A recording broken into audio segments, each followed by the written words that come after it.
ॐ श्री गुरुभ्यो नमः। हरि ओम्। शुक्लाम्बरधरं विष्णुं शशिवर्णं चतुर्भुजं प्रसन्नवदनं ध्यायेत् सर्वविघ्नोपशान्तये। गुरुब्रह्मा गुरुविष्णु गुरुदेवो महेश्वरः गुरुः साक्षात् परब्रह्म तस्मै श्रीगुरवे नमः। सरस्वती नमस्तुभ्यं वरदे कामरूपिणि विद्यारम्भं करिष्यामि सिद्धिर्भवतु मे सदा। ध्यानम् पीताम्बरं करविराजितशङ्खचक्रकौमोदकी सरसिजं करुणासमुद्रम् राधासहायमतिसुन्दरमन्दहासं पातालयेशमनिशं हृदि भावयामि।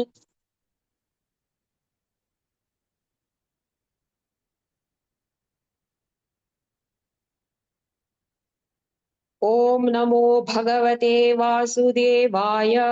ॐ श्रीकृष्णाय परब्रह्मणे नमः। अथ श्रीमन्नारायणीयं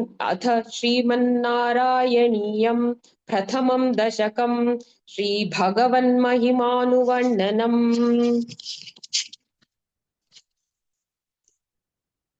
सान्द्रानन्दावबोधात्मकमनुपमितं कालदेशावधिभ्यां निर्मुक्तं नित्यमुक्तं निगमशतसहस्रेण निर्भास्यमानम् अस्पष्टं दृष्टमात्रे पुनरुरुपुरुषार्थात्मकं ब्रह्म तत्त्वं तत्तावत् भाति साक्षात् गुरुपवनपुरे अन्तभाग्यं जनानाम्। एवं दुर्लभ्य वस्तुन्यपि सुलभतया हस्तलब्धे यदन्यत् तन्वा वाचादिया वा भजति बत जनः श्रुत्रतैव स्फुटेयम्। एते तावद्वयन्तु स्थिरतरमनसा विश्वपीडापहत्यै निःशेषात्मानमेनं गुरुपवनपुराधीशमेवाश्रयामः। सत्त्वय्यत्यत्पराभ्यामपरिकलनतो निर्मलन्तेन तावद्भूतैर्भूतेन्द्रियैस्ते वपुरिति बहुशः श्रूयते व्यासवाक्यम्। तत्स्वच्छत्वाद्यदच्चादितपरसुचिद्गर्भनिर्भासरूपं तस्मिन् धन्या रमन्ते श्रुतिमतिमधुरे सुग्रहे विग्रहे ते। निष्कम्पे नित्यपूर्णे निरवधि परमानन्दपीयूषरूपे निर्लीनानेकमुक्तावलि सुभगतमे निर्मल ब्रह्म सिन्धौ कल्लोलोलासतुल्यं खलु विमलतरं सत्त्वमाहुस्तदात्मा कस्मानो निष्कलस्त्वं सकल इति वचस्त्वत्कलास्वेव भूमन् निर्व्यापारोऽपि निष्कारणमजभजसे यत्क्रियामीक्षणाख्यां तेनैवोदेति लीना प्रकृतिरसति कल्पापि कल्पादिकाले तस्या संशुद्धमंशं कमपि तमधिरोधायकं सत्त्वरूपं सत्त्वं धृत्वा ददासि स्वमहिमा विभवा कुण्ठवैकुण्ठरूपं तत्ते प्रत्यग्रदाराधरललितकला यावलीकेलिकारं लावण्यसैकसारं सुकृतिजनदृशां पूर्णपुण्यावतारं लक्ष्मी निःशङ्कलीला निलयममृतस्यन्दसन्दोहमन्तः सिञ्चत्सञ्चिन्तकानां वपुरनुकलये मारुतागारनाथा कष्टात् ते सृष्टिचेष्टा बहुतर भवखेदावहा जीवभाजाम् इत्येवं पूर्वमालोचितम् अजितमया नैव मद्याभिजाने नो चे जीवः कतौ वा मधुरतरमिदौ मधुरतरमिदं त्वद्वपुश्चित्रसार्द्रम् नेत्रैश्चोत्रैश्च पीत्वा परमरससुधां बोधिपूरे रमेरन् नम्राणा सन्निधत्ते सततमपि पुरस्तैरनभ्यर्थितानप्यर्तान् कामानजस्रं वितरति परमानन्दसान्द्राङ्गतिं च इत्थन्निःशेषलभ्यो निरवधिकफलः पारिजातो हरे त्वं क्षुद्रन्तन् चक्रवाटी द्रुममभिलषति व्यर्थमर्तिव्रजोऽयम्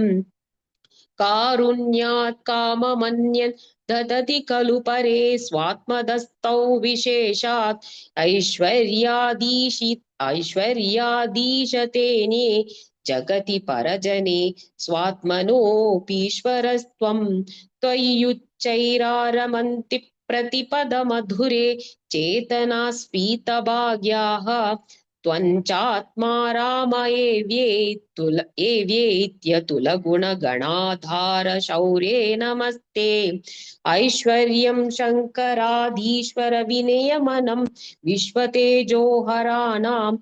तेजस्संहारि वीर्यं विमलम तेजस्संहारि वीर्यं विमलमपि यशो निःस्पृहैश्चोपगीतम् अङ्गासङ्गा श्रीरखिल अङ्गासङ्गा श्री सङ्गा गीतम् अङ्गासङ्गा सदा श्रीरखिलविदसि न क्वापि ते सङ्गवार्ता तद्वातागारवासिन् मुरहर भगवच्छब्दमुख्याश्रयोऽसि इति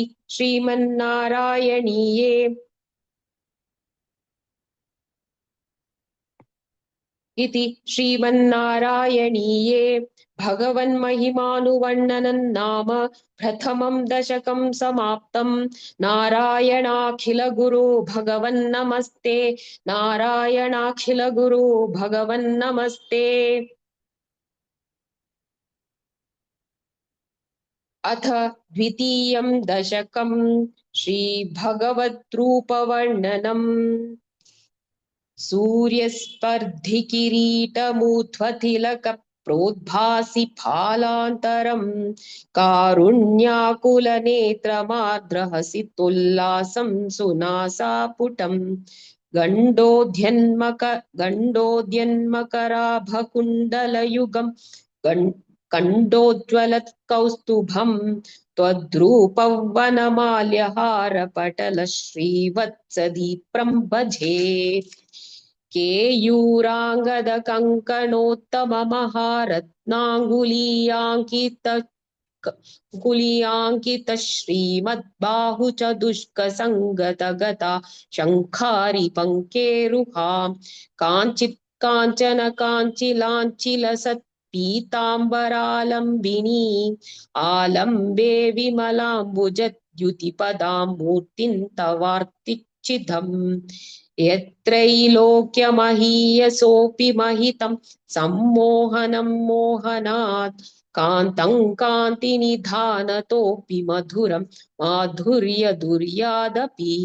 सौन्दर्योत्तरतोऽपि सुन्दरतरं त्वद्रूपमाश्चर्यतोऽप्याश्चर्यं भुवनेन कस्य कुतुकं पुष्णाति विष्णो विभो तत्ताङ्घ्रिक्मधुरात्मकं तव वपुः सम्प्राप्य सम्पन्मयी सा देवी परमोत्सुका चिरतरन् नास्ते स्वभक्तेष्वपि तेनास्याबत कष्टमच्युत विभो त्वद्रूपमानोज्ञकप्रेमस्थैर्यमयाद चापल्यवार्तोऽधभूत् लक्ष्मीस्तावकरामणीयकहृतैवेयं परेष्वस्तिरेत्यस्मिन् नन्यदपि प्रमाणमधुना वक्ष्यामि लक्ष्मीपते ये त्वध्यानगुणानुकीर्तनरसात् भक्ता हि भक्ता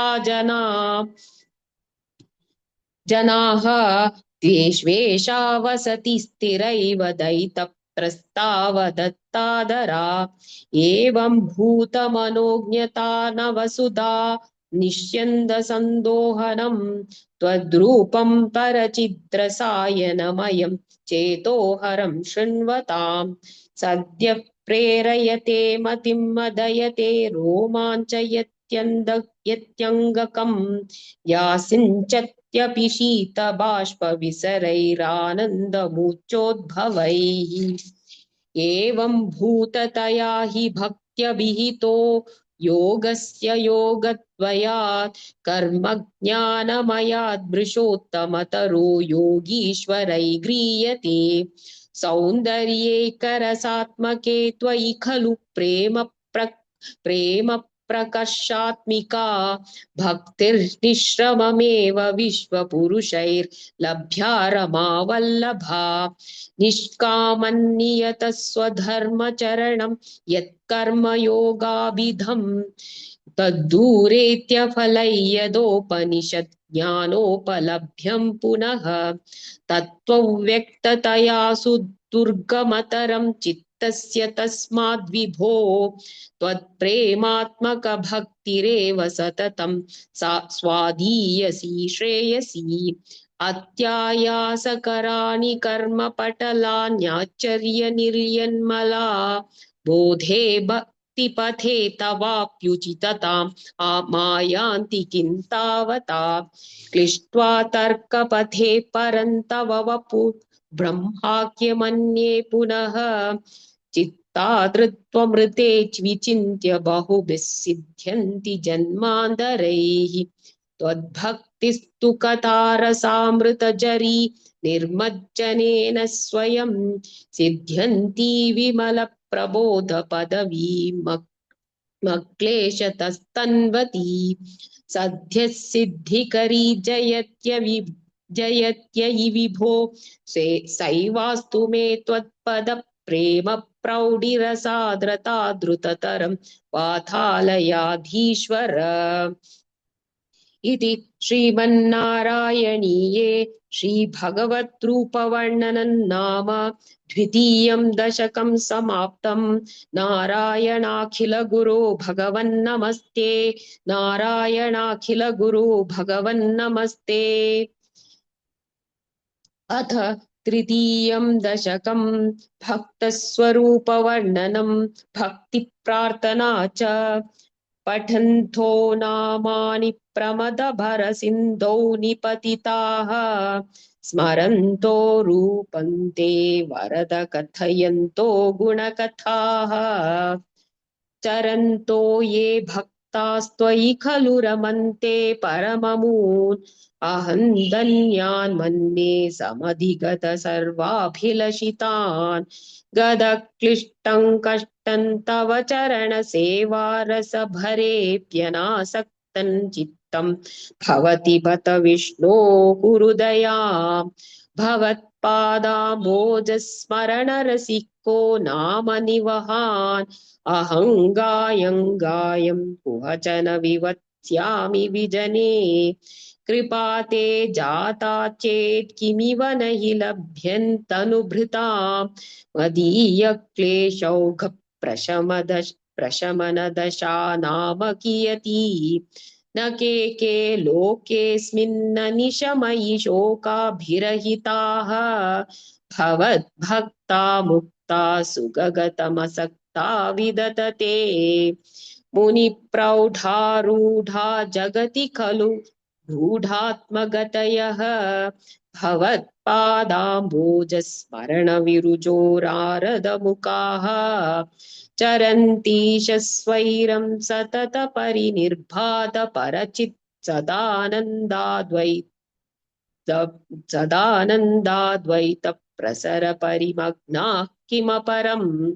भवद्भक्तिस्फीता भवतु मव सैव प्रशमये अशेषक्लेशौघं न खलु हृदि सन्देहकणिका न चेद्व्यासस्योक्तिस्तव च वचनं नैगमवचः भवेन्मिथ्यारथ्या पुरुषवचनप्रायमखिलम् भवद्भक्तिस्तावत् प्रमुखमधुरा त्वद्गुणरसात् किमप्यारूढा चेत् अखिलपरितापप्रशमनी पुनश्चान्ते स्वान्ते विमलपरिबोधोदयमिलन् महानन्दाद्वैतन् दिशति किमतः प्रार्थ्यमपरम् विधूय क्लेशान् मे कुरु चरणयुग्मन् धृतरसम् भवच्चेत्र प्राप्तौ करमपि च ते पूजनविधौ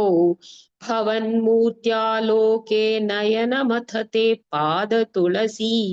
परिघ्रा पादतुलसी परिघ्राणे घ्राणं श्रवणमपि ते चारुचरिते प्रभूतादिव्यादिप्रसभचलिते मामकहृदि त्वदीयं त्वद्रूपं परमसुखचिद्रूपमुदीयात् उदञ्चद्रो माञ्चो गलितबाहुहर्षाश्रुनिवहः यथा विस्मर्यासं दुरुपशमपीडा परिभवान् मरुद्गेहाधीश त्वयि खलु पराञ्चोऽपि सुखिनः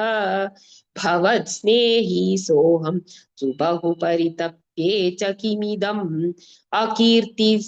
अकीर्तिस्ते माद्भूद्भरदगदभारं प्रशमयन्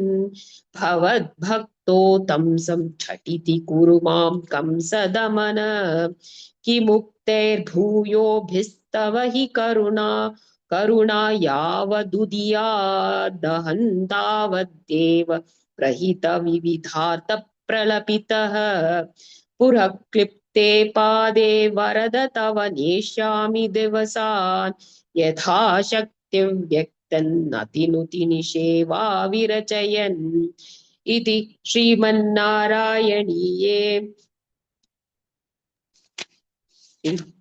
श्रीमन्नारायणीये भक्तिस्वरूपवर्णनं भक्तिप्रार्थना चेति तृतीयं दशकं समाप्तं नारायणाखिलगुरो भगवन्नमस्ते नारायणाखिलगुरो भगवन्नमस्ते।